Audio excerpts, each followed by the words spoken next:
有没有一眼就能认出这是什么东西的小伙伴，请举手。今天去买菜的时候，看到一个阿姨在卖这个，我们这边呢叫做啱飯頭，硬飯頭。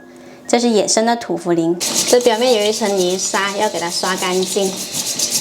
我老公说他小的时候呢没什么东西吃，经常会跑到山上去挖这个来吃，当饭吃的。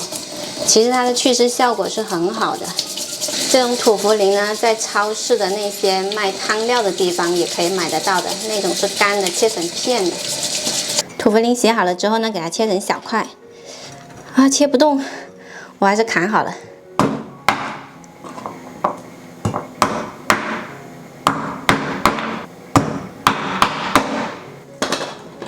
夏秋交替的季节啊，湿气还是比较重的。我们再加上一些薏米，这个薏米炒一下，它祛湿效果会更好。炒到薏米表面有一点点微微焦斑就可以，也不用多，这里放10克就够了。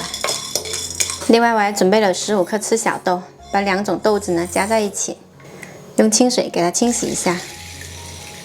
然后我们再来焯一些骨头。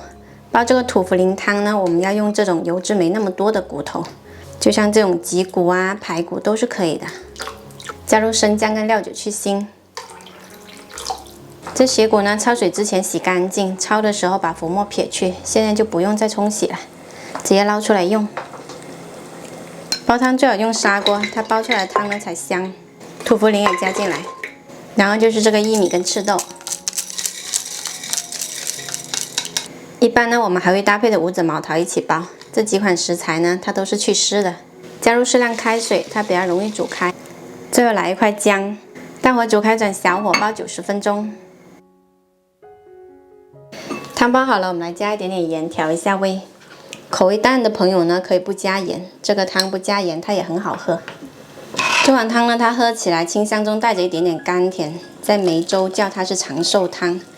这里70、80岁的老人家都可以下地干活的。刚过来的时候，我都觉得好惊奇哦，可能他们就是因为爱喝这个汤吧。经常喝，身体会特别棒哦。喜欢的朋友赶紧收藏起来试一下。